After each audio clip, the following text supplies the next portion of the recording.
He kōna ipurangi tēnei nā te reo irirangi o Aotearoa.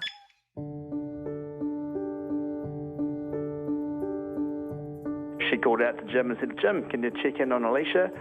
He went in, pulled the covers back, and then yelled for Nancy's boyfriend to come in. And just by the tone of how they were talking and their reaction, Nancy knew something was awfully wrong. We start this episode of Crimes NZ with the warning it won't be suitable for young listeners, and if you're not in the right spot yourself right now, maybe it's not the one for you. I'm Jesse Mulligan, and in Crimes NZ, we speak to people connected in some way or other with New Zealand's most serious crimes. And this episode goes back to August 16th, 1980, the day 6-year-old Alicia O'Reilly was found dead in her bed in the room she shared with her 8-year-old sister. New Zealand Herald investigative reporter Jared Savage has written a special report on the case, which is still unsolved.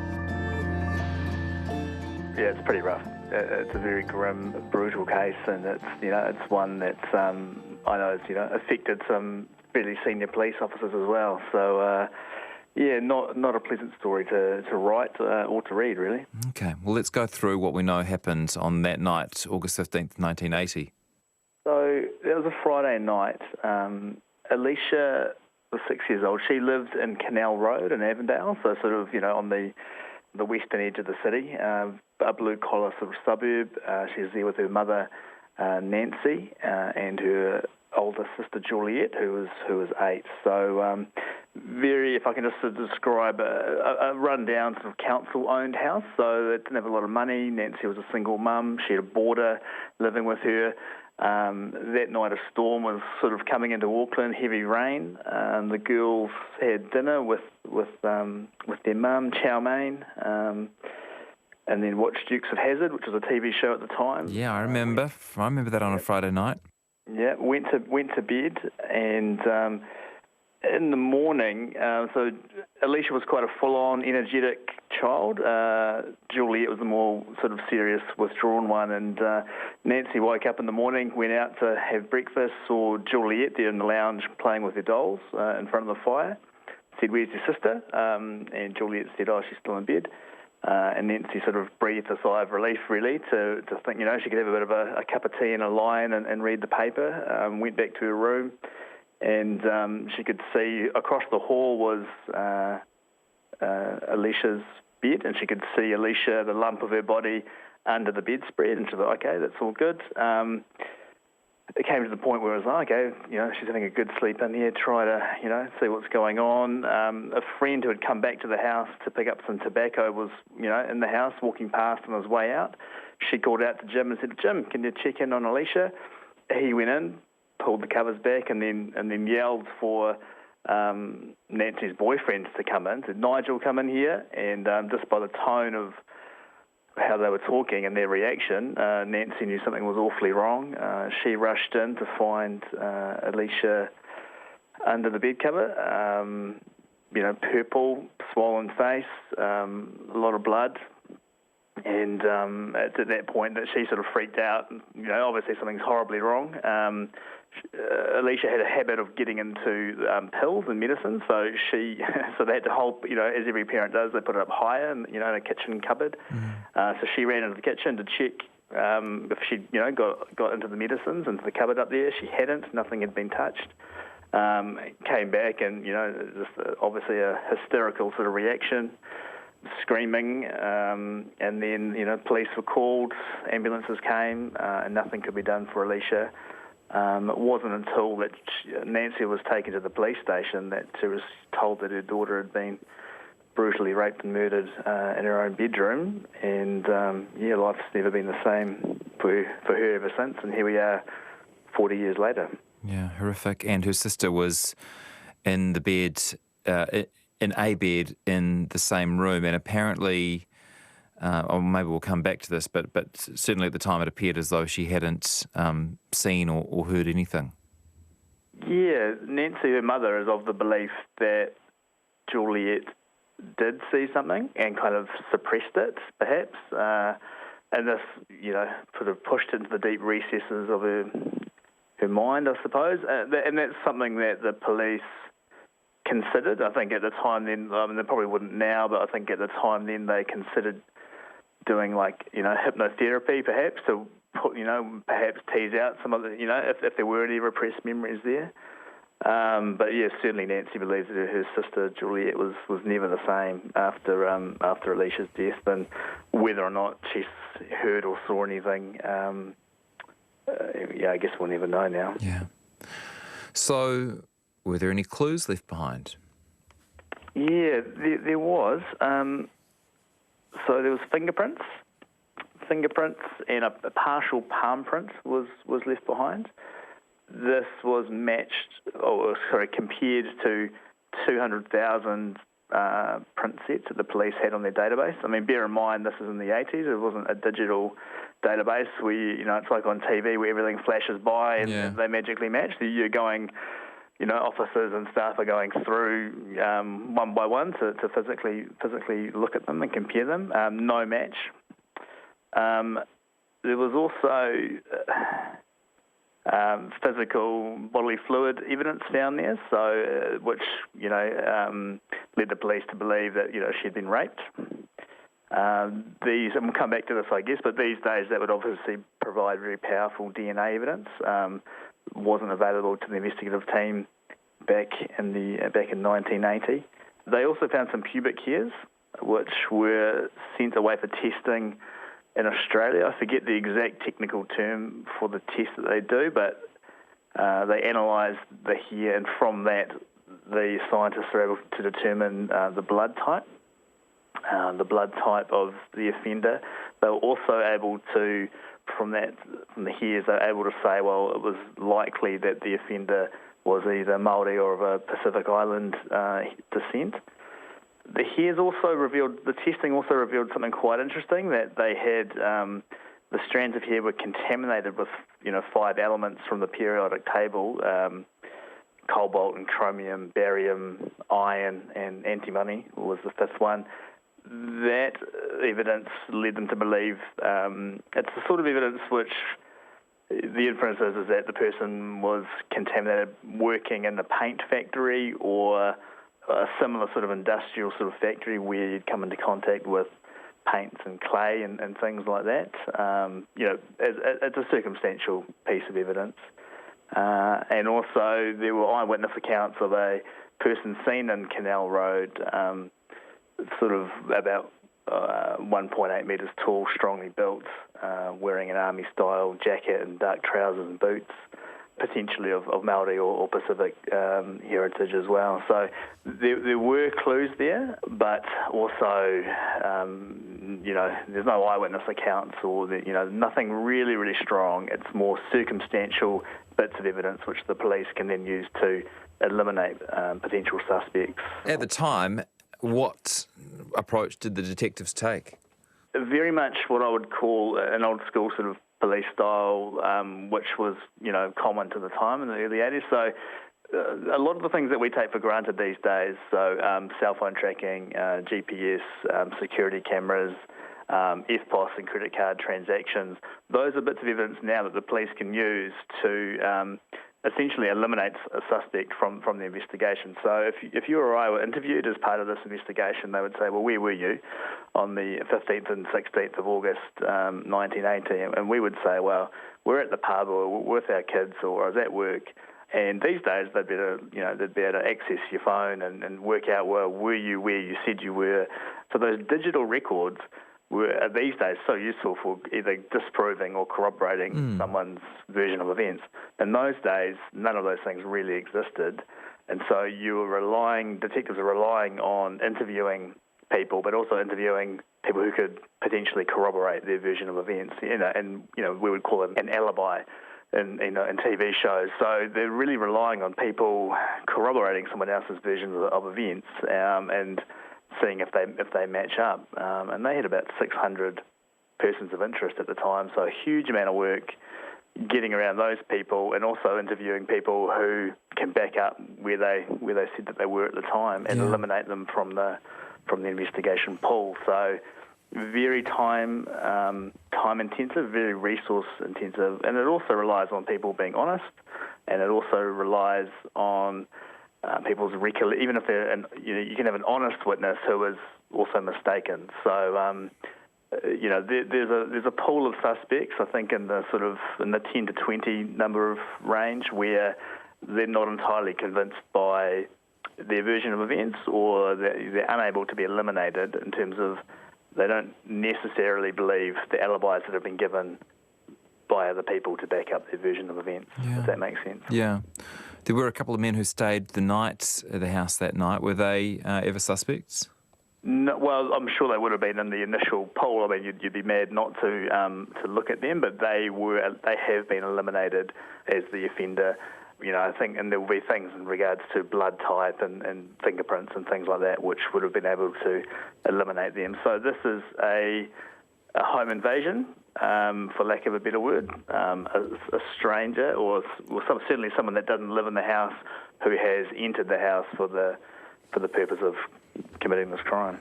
There was a 23-year-old man who lived nearby. Can you tell us about him? Yeah, so there was a 23-year-old man who lived nearby. He had suffered a brain injury as a young boy, so he had a mental age of around 7 or 8, a much younger boy. He came into the picture because he sort of described a vivid dream to the police in which he described aspects of the crime against Alicia, but there were other bits which didn't match up. So the police, he was a prime suspect for a period of time, but basically fully cooperated with the police.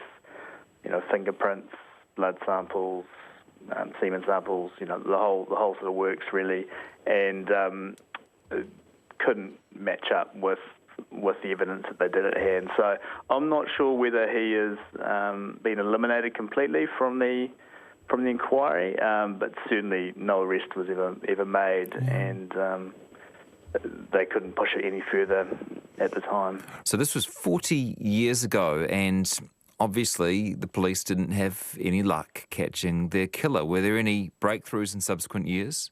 Around the year of 2000, there had been a breakthrough in another case which sort of reignited interest, and that was the Jules Meekus. He was arrested for the murder of Teresa Cormack in the 80s, and that was a breakthrough made through DNA.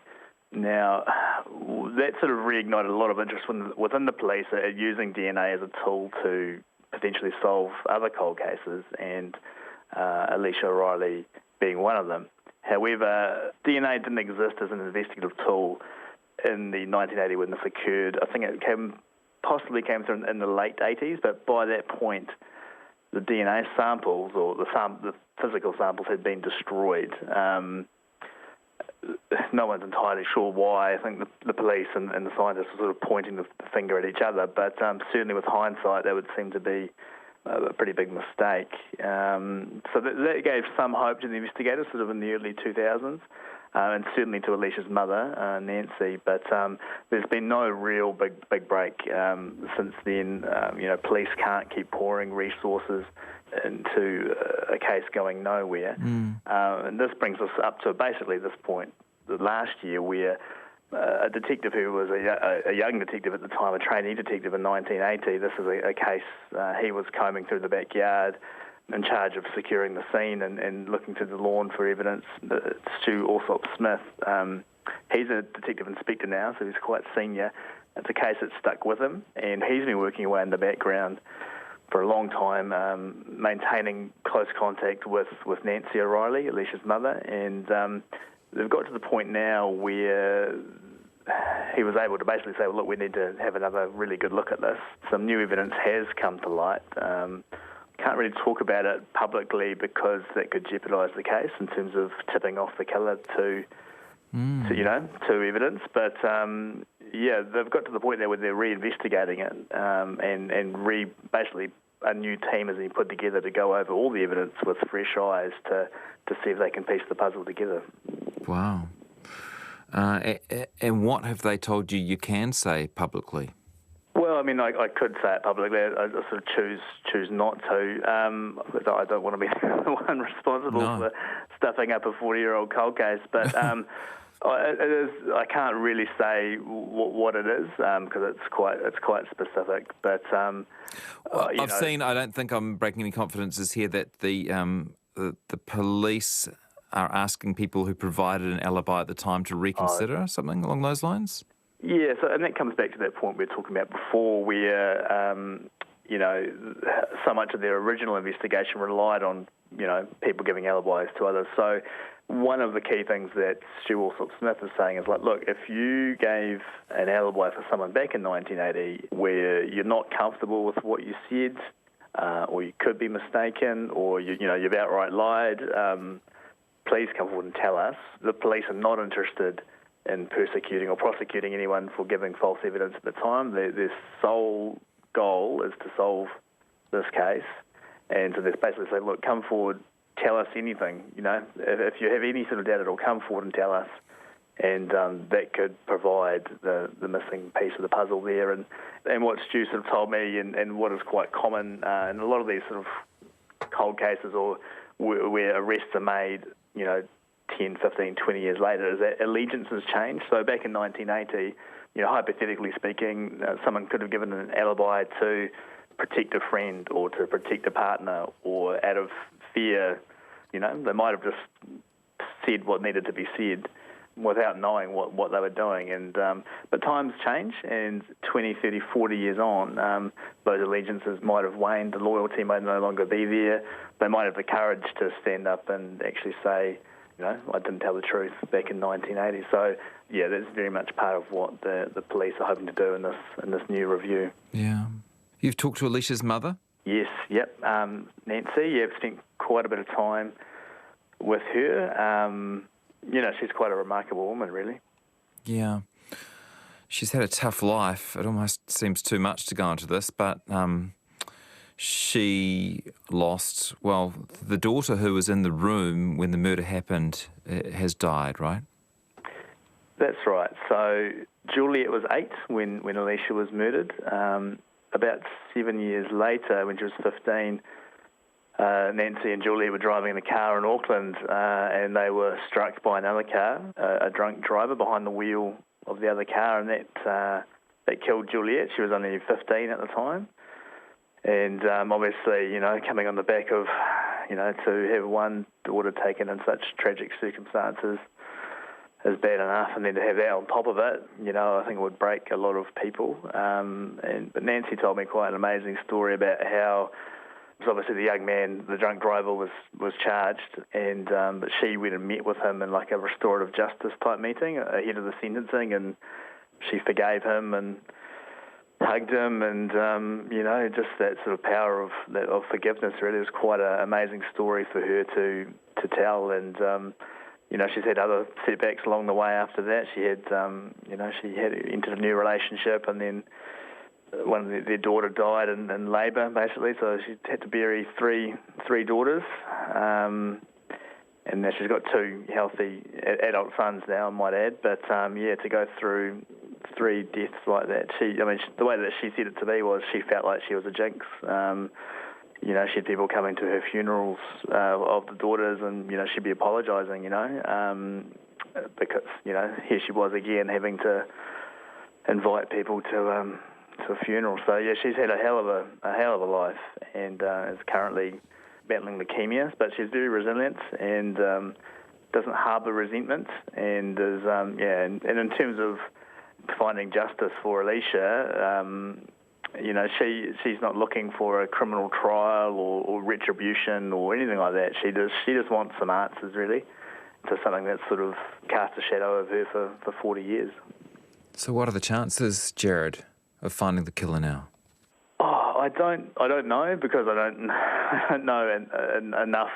I'm not privy to all the inner workings of the investigation, obviously. But look, there's a few cold cases in New Zealand. The very fact that the police have been convinced, when I say the police, I mean the hierarchy, the bosses have been convinced that they should throw some time and effort and resources at this case. There's a lot of other things that they could be investigating right now. We all know that there's, plenty of things going on, but the very fact that they are investigating and spending time leads me to think that, they're confident of potentially getting a result here. You've been listening to Crimes NZ with me, Jesse Mulligan. You can catch more of me Monday to Friday hosting RNZ's afternoon show, and you can find more episodes of Crimes NZ on the RNZ podcast page. It's also on Apple, Spotify, iHeart, or wherever you get your favourite podcasts. Don't forget to follow the series, and if you enjoyed it, give it a rating so others can find it too. If you like this one, you might also enjoy Eyewitness. It's not true crime, but it is real-life accounts of major milestones in New Zealand history.